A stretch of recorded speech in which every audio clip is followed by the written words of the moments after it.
Coming up today on Locked On Texas Tech, an offensive and defensive assessment to this point in the season from Joey McGuire. And was that tempo we saw cast to the wind in favor of a more methodical approach on Saturday? We investigate next on Locked On Texas Tech.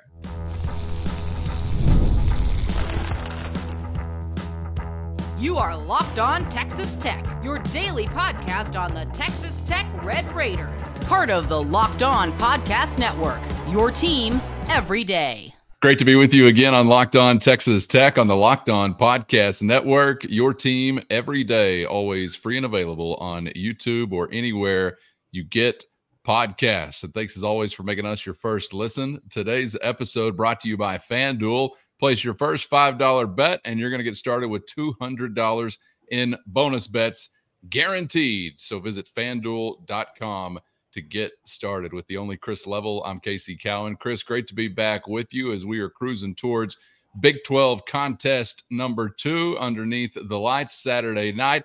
It's a blackout as Cincinnati is coming to town, and the Red Raiders and Cincinnati both looking to start out 2-0 in conference play.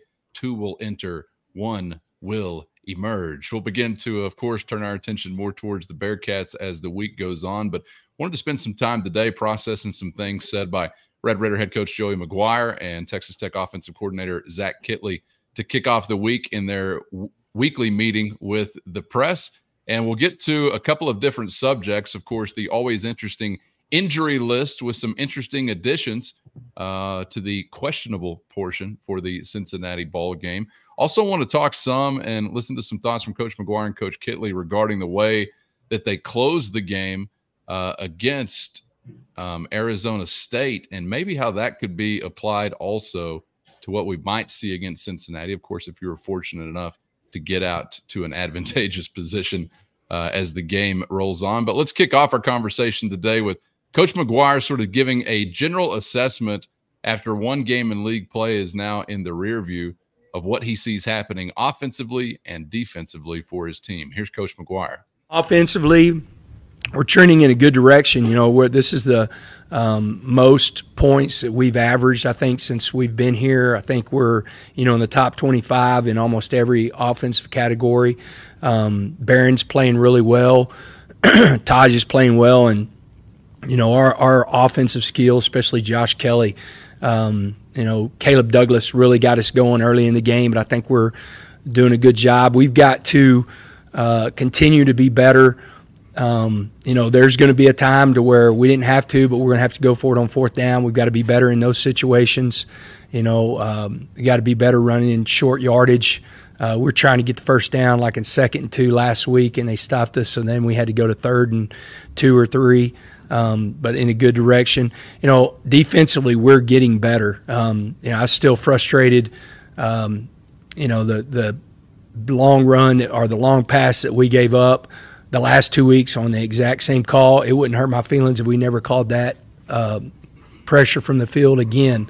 It should be a good play, but it's not. We're not getting good communication across it. We're losing leverage, and it's frustrating. But I think – defensively, we are getting better. We've, you look at the numbers, we're growing in some areas. We've got to do a great job this week of stopping the run, so I want to be good in that, but we've got to get better. Our pass defense is still lacking. I think we're in the hundreds whenever it comes to where we're ranking in pass defense. Even if you take that first game out, we're still, I think, probably in the 80s, and that's not where we need to be, but we're getting better. Call me crazy, but getting better, the operative phrase there, I think, with Coach McGuire. And as a Tech fan, in the McGuire era, I've found some reasons to be confident in the fact that you can get better as the season goes along, which is a departure from some prior eras. And I think is also an indication of a team that is coached to a certain standard. Said it before, Chris, nothing stays the same as the season goes on. You get better, you get worse. And I think for the most part, previous couple of years, you've wound up in a better spot than where you began. And I would have to agree with him, though you may view the offense and defense to kind of be at different stages of progress to this point in the season. I think you have seen some improvement really in just about every phase of the game since you began week 1. Yeah, you know, and sometimes I look at like where you're ranked in certain categories. I think it kind of tells a team story. Ultimately, all that that really matters is your win-loss record. The end. And rankings and things like that provide context for how you got to the win-loss record sometimes. But just before we continue with the conversation, like total offense, you're ranked 15th in the country at 487 yards a game. Scoring offense, you're 18th in the country at 41 points a game. Total defense, you're 120th in the country at 440 per game, giving up. And then scoring defense, you're allowing 32.7 points, which is 114th in the country. Okay, so we'll mention that and move on. I do think you have gotten better defensively at times.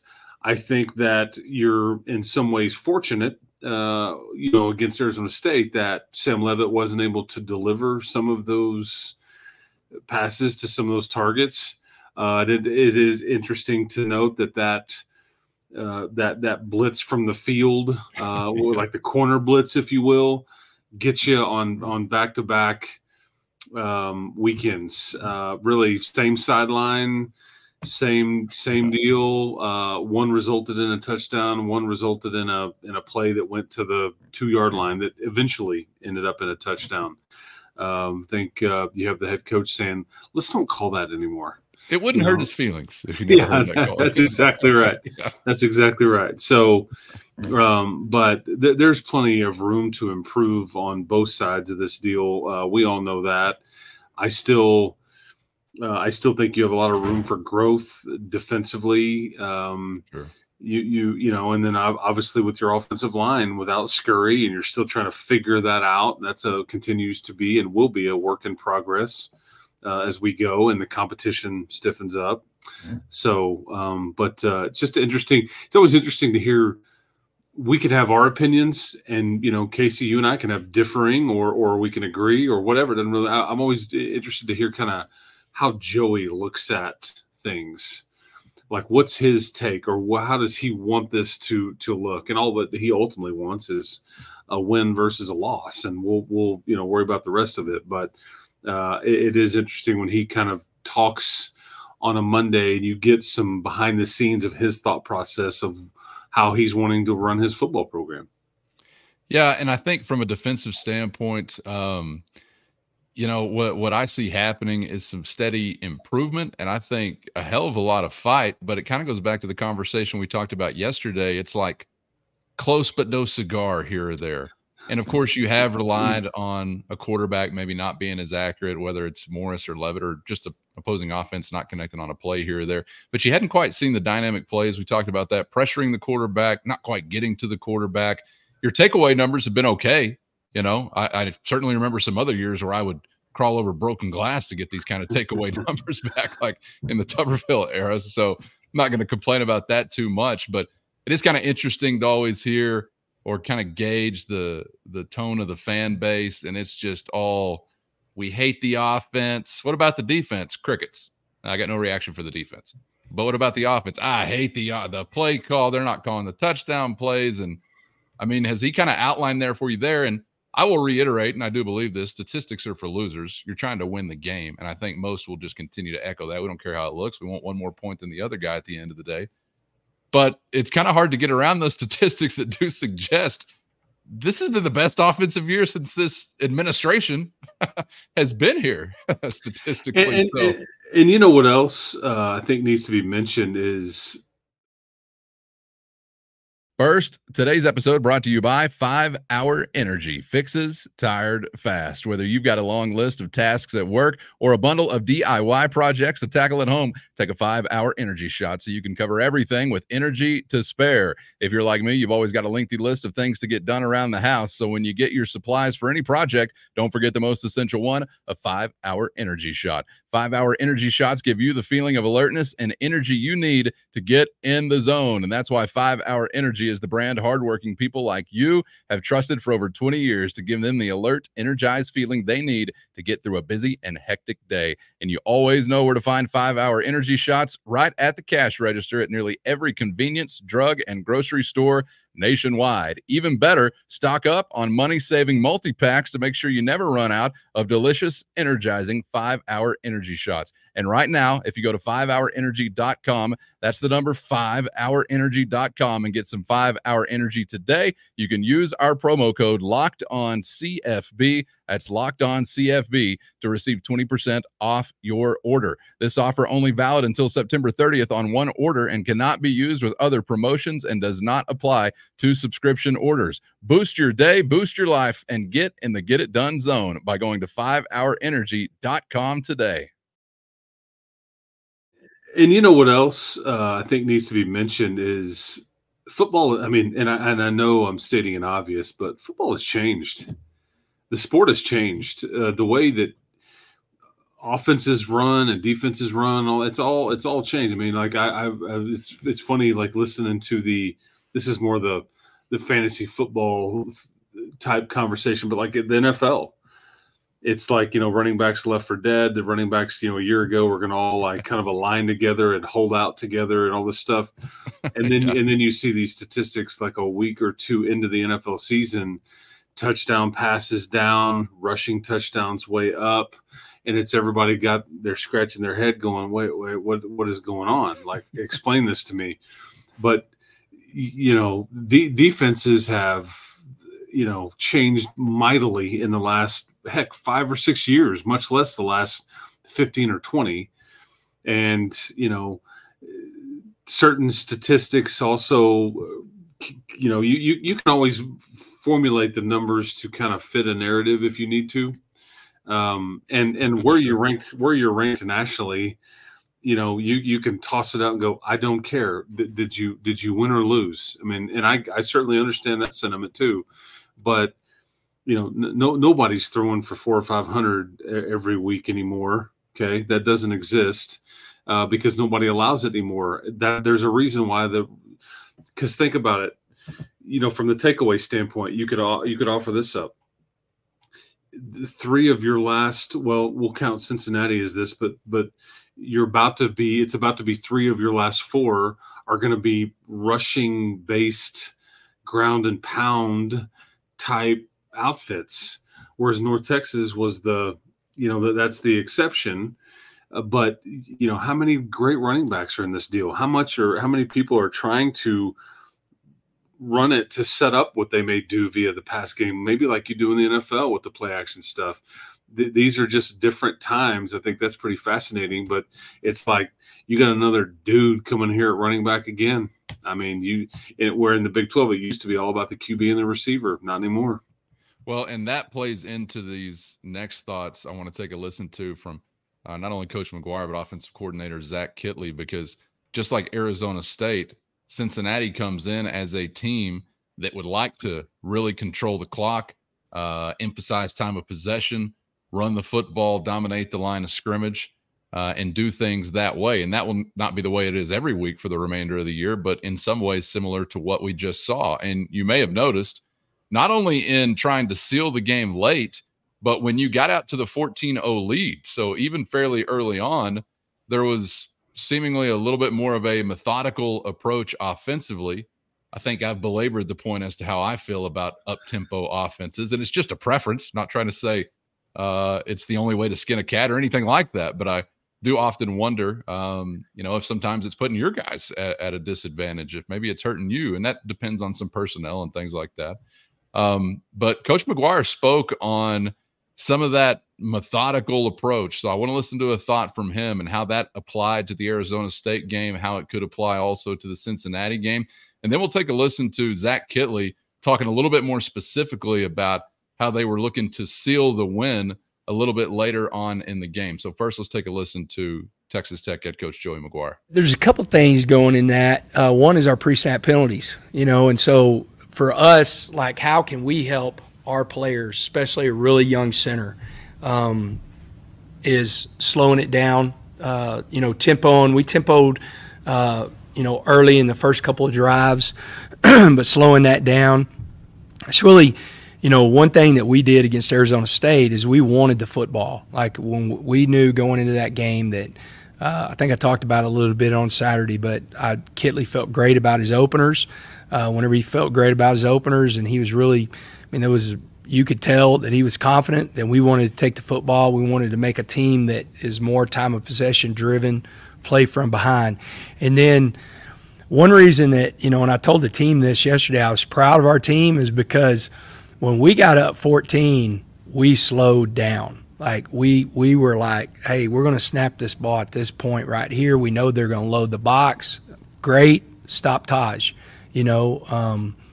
And so that's kind of the winner. That game right there was one of the things that we're really focusing on and trying to get better at. Whenever you're playing teams like this, you know, it's different. You're playing in North Texas, or you're playing a Abilene Christian and Washington State. I mean, we played 3 tempo teams, and, you know, so it's almost like who can go the fastest. You know, when you're playing a team like Arizona State, or you're playing a team like Cincinnati, it's really important that you're especially when you get a lead like that. We were not very clean in our blocking assignments, to be honest. You know, it's kind of crazy. You know, Taj had 117 yards or whatever it was, and, man, I mean, I think we left 50, 60 yards out there. You know, we had the one big penalty after the 20-yard run that would have, you know, gave him at least another 20-plus more there. But, no, again, man, I like to try to do what the defense has given us. Again, you know, late in the game, we were just like, hey, we're about to run the clock out here and get out here with the win, you know, and they had some heavy boxes, and we were still able to grind out some yards and get some first downs at times in that too. I thought those were really interesting comments, because it kind of showed some versatility and maybe a willingness to do what the game calls for. And I'm wondering, is that a collective thought? Is that Joey McGuire, you know, delegating to his staff, hey, this is how we're approaching it now? Or how do you kind of think that comes to be, you know, in real time while the fur is flying in game? Well, when the head coach says, I would be real good with not calling that field pressure anymore defensively, or I'd like for you to slow it way down and let's sit on it and not snap it until 3 or 4 seconds left on the play clock. Whoever the coordinator is goes, yes, sir, got you. I mean, that's just kind of how it works. And this is what I always crack up at. Always, you know, going back to, because we're about to play the Tommy Tuberville Bowl, right, this weekend, right. And I go back to, there's Tech fans that just dislike Neil Brown like no other. Like, yeah, Mr. 3rd and 20 calls a draw play. That was the former SEC head coach. I mean, whispering into that headset repeatedly on Saturday afternoons, this is what you're going to do. And again, yes, sir, I got you. I will do that. You know, and you were talking about tempo. Tempo is a tool. I've never been a fan of it. It's a tool in the toolbox. I've never been a fan of it, of like being all in with it and like you're just nonstop. I mean, Tennessee's doing pretty good with that right now. I mean, they play faster than I can ever remember you playing fast. They've got high-level folks running it and all that. But also don't agree if you can ever do that, you know, because gotcha. I think that if you ever get behind, if you don't have a level of your offense that can play faster, it's like you're always, if you don't have a lead, you're kind of screwed, you know, if your time runs away from you and all that. But there's my favorite, and this is where, you know, I think you mentioned the Cocker Spaniel and all that it scratches you where you itch. Sometimes Texas Tech has struggled with sitting on a lead and milking it and getting to the end of a game. And we've talked about versatility and being a chameleon. You've got to be able to do all kinds of different things to ultimately be successful. And that's one of the other tools in your toolbox that you haven't necessarily had, but it may be most important to Joey McGuire that you have this tool.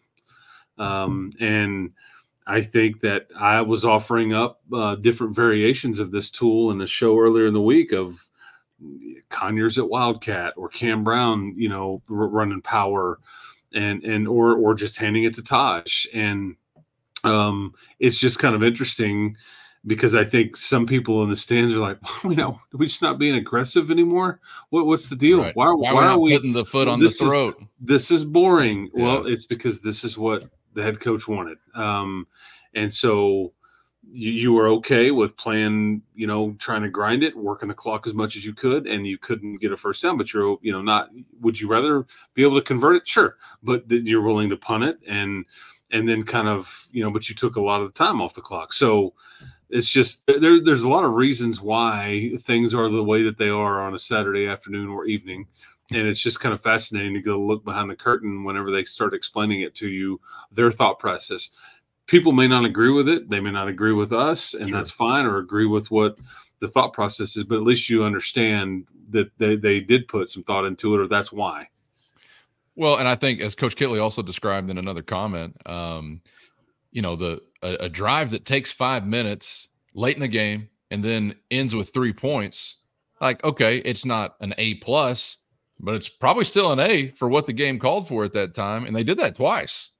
You're eating clock, and then you're still adding some points. Now, if you're in a 3-point margin kind of game, or maybe even just a 6 or 7 point margin kind of game, it's not going to give you the warm and fuzzies, but you're still achieving something there. And I think both of those can almost be equally important in that you're trying to get to those 000s and you're still adding points. So I thought those answers were really interesting, because I do think sometimes we have, certainly as Tech fans, been witness to some eras where it kind of seemed like maybe it wasn't so much a tool. It was like, this is our identity. We're pedal to the metal 100% of the time. And whatever comes with that, we'll cross those bridges, I guess, when we get there. But there was a little peek into something different for Texas Tech against Arizona State. And given some of the time of possession, ground game based nature of what Cincinnati is also going to bring to town, I wonder if you were fortunate enough to get out in front at any point, I wonder if you kind of see some things similarly applied against the Bearcats this upcoming weekend. And these two teams are, I mean, they're not mirror images, but boy, there is a lot of similarities in the way that their whole team is structured. And I thought it was interesting because the one difference, though, is that to your point, Cowan, is that I think you struggled at times with running it against Arizona State. They run a 4-man front. I think this has typically given you more troubles than the teams that just run an odd-man front, if you want to get into football talk and all that. And, Tim DeRuyter runs both for Texas Tech. They try to be versatile enough where they can, because it just changes up the way everything's blocked and all that stuff. Anyway, people may not want to hear about all that, but when you see a 4-man front, Texas Tech, like their offensive line, has struggled against this look. And I think there was some of that on Saturday, as he confirms. Like, we left maybe 50, 60 yards out there of rushing game. And I just won't be surprised if you see some tweaks or changes or whatever with that group now that Porche's back and all that. So we'll kind of monitor that as we go. Cincinnati, though, run an odd man front. It's similar to it's the Iowa State scheme. However, they have a preseason All-American named Dante Corleone, and a guy that I think a lot of people feel like are going to get drafted. And I think the Big 12 sack leader is one of those defensive ends, number 97, Eric Collins. So there's a bit of a challenge up front for you. So we'll kind of see what we get, but we got plenty of time this week to kind of get into some of that stuff. Yeah, it's always kind of interesting as a fan to leave a game, or even in the instance of hosting a podcast, and you're talking about what you like, what you dislike, and you sort of leave the conversation, you think about it more. And in this case, the offensive line in particular, and you're wondering, all right, did I not notice enough of the good? Did it feel worse than it actually was, just from my layman's eyes, fan point of view? And then you hear a head coach or a coordinator come in and they're like, boy, we stunk up front. You're like, oh, okay. Was it actually worse than I thought?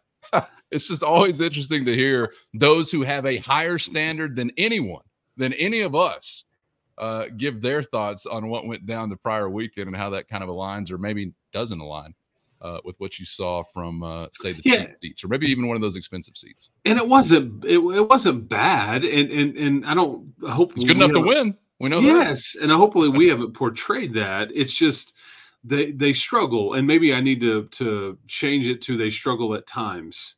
Because I think at times it's pretty good, but I think at times they struggle, and it is a work in progress. And that we've already determined you're not going to be one of these teams that has the same 5 guys that play that position and roll through the year. You've already seen various, fivesomes, if you will, with what you're looking at, and that may not be done as you try to figure out and tweak and all that. I mean, we weren't talking about Dalton Merriman as a starter 2 weeks ago, 3 weeks ago, 4 weeks ago at any point in August. He had a possibility, and I think that there was he's fighting for a job and all that.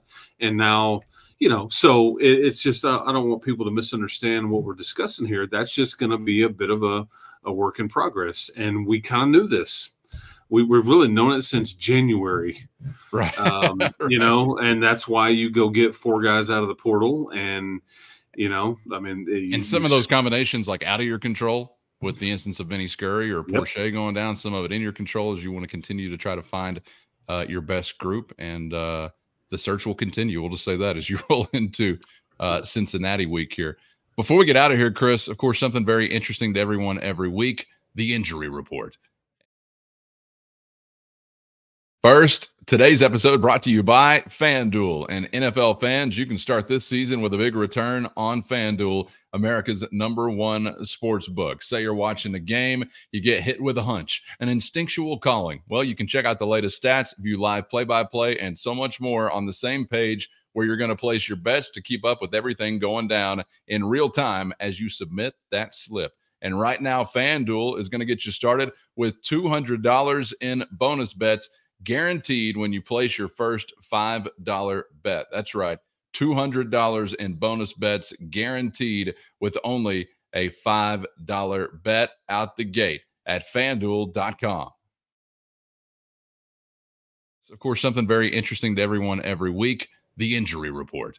And I thought it was really interesting this week because you have some mentions on the questionable list that were really getting a lot of attention. Of course, we're all thinking about Braylon Lux, wondering whether or not he's going to be back in the mix after he wasn't out there. But you see a guy like Josh Kelly show up on the questionable list, and you're thinking, damn. You see a guy like Charles Esters show up on the questionable list, and you're thinking, yeah, that's actually an upgrade because he's been on the out list in some previous weeks. So maybe in the eye of the beholder as to how you interpret these things, but we did get actually a pretty good little bit of insight into what it means to be questionable from Red Raider head coach Joey McGuire. And he actually started off this comment talking specifically about Josh Kelly, who's been an impact player for Tech so far, and what he anticipates for number 3 coming up this week. And I'm going to be shocked if he ain't ready to go. The one thing on that, and just kind of looking, is there's very few times, we really are. We are going above. I'm proud of Mike for doing it. Sometimes I get frustrated with it. But, whenever you see guys in out and you see guys in out for the year, then you should understand they're probably not going to play. Questionable. It takes a lot for them not to be able to go, But if it's not, then we would probably slide Jordan Brown inside just because of, how much he can do. Dre McCray, Brady Boyd, those 3 guys would be the guys that would kind of take that spot and be ready to go. We had a walkthrough yesterday, and then we had a light jog to get a sweat, and he did both of them. And so, it'll take a lot. Anytime a guy gets dinged up in the game, and some guys may go out or some guys may go out for a play, we try to put them on there just in case something crazy happens during the week, and then we can't the way we're doing this can't be said, hey, these guys aren't being transparent with everything. So a little insight into how they view it. And I think the vast majority of questionable guys have wound up playing. Brooks and Lux are some big exceptions. Maybe I'm missing somebody, but for the most part, those guys have wound up in the game. And who in the world out there is suggesting that they're not being transparent or transparent enough? If you are, Looney Tunes, man, for anybody to even just you are getting way more than there's stuff on here that nobody would ever know if not for it being listed on a deal. There's guys in here I didn't know anything was wrong with him, and I watched the whole game. Show us the X-ray. Give us the blood work. Yeah, it's I don't ever want. It's weird to hear Joey say it that way because I don't know. Hopefully, I haven't seen any of that criticism, but the You're right. Most of the questionable list has played. So we get the list yesterday, and this was let's see. I think Javion Wilcox, who has not played yet this year, is the one listed out. Yep. Okay, he will not play. It led to a question because Josh Kelly is on the questionable list, which again, watch this deal, and I'm like, huh, okay, that's not great. Wouldn't have had any idea about Josh Kelly. But the other the names I would be questioning, because he's basically telling you, if you listen closely, yeah, we put him on the list, but he practiced already for a couple of days and walked through and everything. So I expect him to be good. In fact, it'll take a tank to keep him off the field. Okay, so I'll take him at face value there. The three guys that I would say would be interesting to pay attention to for this weekend: Braylon Lux, leg injury, did not play last week, so that's worth monitoring. He moves from the out list to the questionable list. The Charles Esters addition to the questionable list, because he moves from the out to the questionable list, has not played yet this year. Yep. And it would be a pretty big addition, wouldn't it, if he was able to get back on the field? Well, and he's a rotational piece. He is somebody that I think has just been very solid. Gotcha. If you see him, you're like, dang, man. But he's a pretty good looking athlete, but he's not overwhelming or doesn't take your breath away, but he also is just like the floor for him playing is pretty high, if that makes sense. So he's just a solid rotational piece, and it allows people to keep, you keep fresh guys out there. The other one that I will be paying attention to, and this is directly linked to Charles Esters, is Amir Washington, because he's the one guy that I did notice in the game. He's limping around. He went, kind of came off the field some, and it says hip on the injury list. I didn't know what the issue was, but now we do. And he's one that I would say, I would keep an eye on that one, just because it didn't look, it's not that it looked terrible, but I was just like, okay, there's some sort of issue here. Trainers had to go to him at one point, I believe, on the field, and a couple other times he was kind of slow to get around. Yes, yeah, that's right. So Charles Esters, Amir Washington, and Braylon Lux would be the three that I would. But yeah, you've got Josh Kelly on there and some others, and I wouldn't sweat a lot of that. But man, you never know what happens in the middle of the week either. That's true. You don't, because it's pretty clear that Cameron Valdez got hurt in the middle of the week, because we saw him playing a game, and then everything was fine. And then you have the next game and he doesn't play, and we're like, okay, it had to have been in, unless he just stepped off the step wrong or something. He heard it in practice, you would think. So you just never know what will happen with stuff like that. But yeah, you're getting a lot of intel, but yeah, pretty good little ledger there from coach telling you if they're on the questionable list, man, typically that's going to go like fourth down. That's right. Well, and I was glad to hear him say about Kelly specifically, I'm going to be shocked if he ain't ready to go. So I'm going to think positive, because number 3 has been a big impact guy for Texas Tech. Certainly want to see him out there on Saturday night. Chris, enjoyed it, my man. Appreciate the time as always. We'll begin to get a little further into a look at the Bearcats when we reconvene on the other side, as Texas Tech is in for a blackout Saturday night when Cincinnati comes to town, 7 o'clock kick, which will just be a primer for what's coming up on the other side of that from Tucson, Arizona. We don't have to get into it right now. I don't want to overload you. 10 o'clock Central Time is coming down the pipe, so prepare your liver clocks accordingly, is what I've been telling everybody. So doesn't hurt to practice. 10 p.m. What are we doing? We partying, baby. We're partying. Yeah. I mean, I guess so. I mean, we're doing something really late. I'm too old for that, man. I'm too old for some 10 o'clock start time. I mean, if you want to finish it up at 10, I'm your man. But sheesh. I'm in a different time zone. I don't even know really what time it is. Now, we don't even know what day it is there. I'm assuming it's a Saturday also. But I don't know. And in Arizona, it's like, okay, they're all confused on, we don't really want to do this daylight savings time. Yeah. Okay, y'all are in or out? Okay, now what time does that make it? I don't know, man. They don't play with the clocks there. I don't know what's going on. But we got to think positive, Chris. Whether you think you can or can't make it, you're right. So we got to think positive. Enjoyed some of the feedback, by the way, from our Matador Mob insiders when I kicked out that time earlier in the day to those guys. If you want to be one of those guys. I think somebody asked you if it was a typo. Yeah, there were some questions about typos. Can this be accurate? What do they have against us? It is on Big Fox. I mean, it's going to be a great platform for Texas Tech if anybody can at 10 o'clock see them have success. Yeah, I mean, hit the Matador Mob if you haven't yet. Give it a try. Your direct line to Chris and I. Thanks so much to all of those who have saddled up to ride. The numbers continue to grow by the day, so it's been a lot of fun to chop it up with you. I was going to say fellas, but I think we even got a lady in the mix. So every mob needs a lady, right? A first lady of the Matador Mob.